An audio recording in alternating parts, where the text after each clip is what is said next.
Hello friends, આજે આપણે બનાવવાના છીએ સૌથી મસ્ત ક્રિસ્પી અને બધાને ભાવતા એવા વટાણા બટેકાના સમોસા. ચા સાથે હોય કે પાર્ટી માટે આ રેસીપી એકદમ પરફેક્ટ રહેવાની છે. તો ચાલો શરૂ કરીએ. સૌથી પહેલાં મેં અહીંયા વટાણા અને બટેકાને બાફવા મૂકી દીધા છે. સામગ્રીનું માપ હું ડિસ્ક્રિપ્શન બોક્સમાં આપી દઈશ, તો ડિસ્ક્રિપ્શન બોક્સ જરૂરથી ચેક કરજો. હવે અહીં સમોસા માટે આપણે લોટ બાંધી લઈએ. તેના માટે મેં અહીં એક વાસણમાં મેંદો લીધો છે અને તેમાં અજમો મસળીને નાખ્યો છે અને સ્વાદ પ્રમાણે મીઠું નાખ્યું છે અને મેં અહીંયા ઘીનું મોણ નાખ્યું છે. મોણ એટલે ક્રિસ્પીનેસ. જો સાચું મોણ હશે તો સમોસા મજાના ક્રિસ્પી બનશે. હવે હું ઘીને લોટ સાથે એકદમ સરસ મિક્સ કરી લઈશ. હાથમાં લોટ દબાવી અને છોડશો તો આકાર ટકવો જોઈએ. આવું ક્રમ્બલ ટેક્સચર મળે તો પરફેક્ટ ટેક્સચર કહેવાય. આને ક્રમ્બલ ટેસ્ટ કહે છે. હવે થોડું થોડું પાણી નાખી અને હું સરસ કઠણ લોટ બાંધી લઈશ. હવે આપણે સમોસાના સ્ટફિંગ માટે એક મસાલો તૈયાર કરીએ. તેના માટે મેં અહીં સૂકા ધાણા, વરિયાળી, જીરું અને કાળા મરી લીધા છે. આને હું અધકચરા વાટી લઈશ.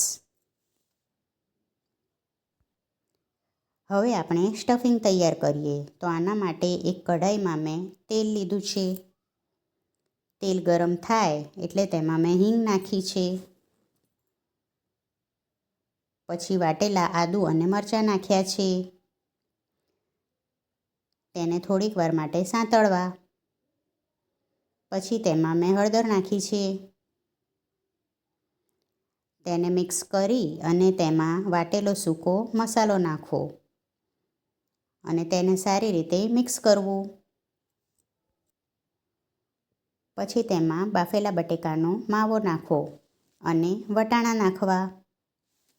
પછી તેમાં સંચળ પાવડર, આમચૂર પાવડર અને ચાટ મસાલો અને મીઠું નાખવું. આનાથી સ્ટફિંગનો ટેસ્ટ એકદમ ચટપટો આવે છે અને મજા પડી જાય છે ખાવાની.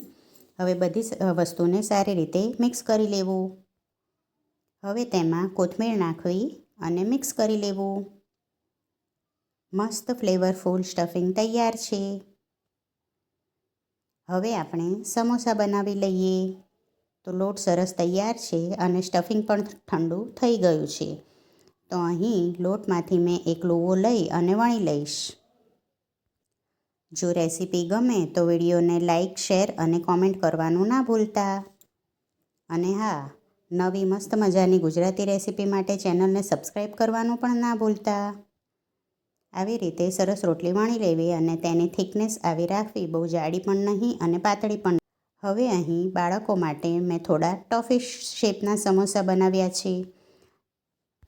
એટલે બાળકો આનાકાની કર્યા વગર ખાઈ લે. તો આને મેં ચોરસ કટ કર્યું છે અને જે સાઈડની વધેલી કિનારી છે તેને સાઈડમાં લઈ લેવી.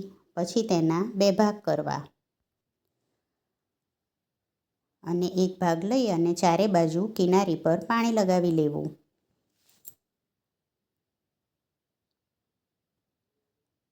પછી આવી રીતે સ્ટફિંગનો રોલ બનાવી સેટ કરવો અને બંને બાજુ ઉપર નીચે લેયર કરવું.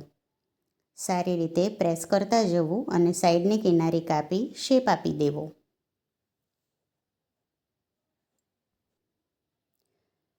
પછી એક કાંટા ચમચીની મદદથી બંને બાજુ પ્રેસ કરવું એટલે દેખાવ સુંદર લાગશે. પછી 2 આંગળીની મદદથી થોડું પ્રેસ કરવું એટલે ટોફીનો શેપ આવશે. આ સમોસા બાળકોને ખૂબ જ પસંદ આવે છે.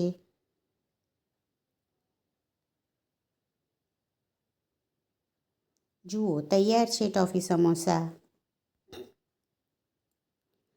હવે રેગ્યુલર કોન શેપના સમોસા બનાવી લઈએ.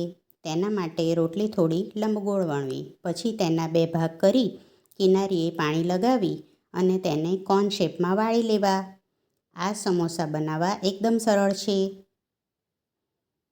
તેને પ્રેસ કરતા જઈ કિનારી અને સારી રીતે કોનનો શેપ આપી દેવો. હવે તેમાં સ્ટફિંગ ભરી લેવું.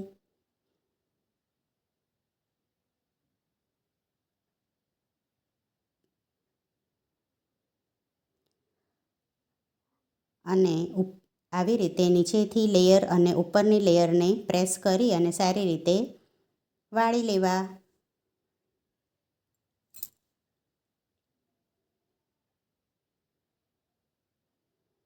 આ સમોસા ખાવાની ખૂબ જ મજા પડી જાય છે. ચા સાથે, આંબલીની ચટણી સાથે, લસણની ચટણી સાથે કે લીલી ચટણી સાથે. એકવાર ચોક્કસથી બનાવજો.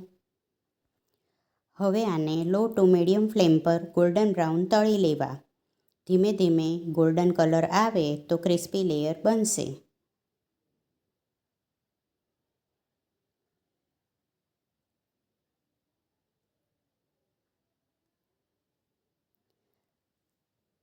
સરસ ગોલ્ડન કલર આવે ત્યાં સુધી તેને તળી લેવા.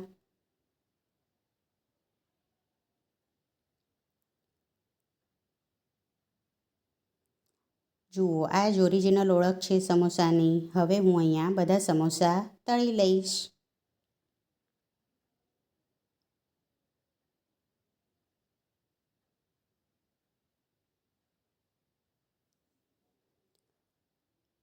જુઓ, તૈયાર છે ગરમા ગરમ એકદમ મસ્ત ફ્લેવરફુલ ક્રિસ્પી વટાણા બટેકાના સમોસા. આને મેં આંબલીની ચટણી, લસણની ચટણી સાથે સર્વ કર્યા છે. સિમ્પલ ચા સાથે પણ ખાવાની મજા પડે છે. આવજો.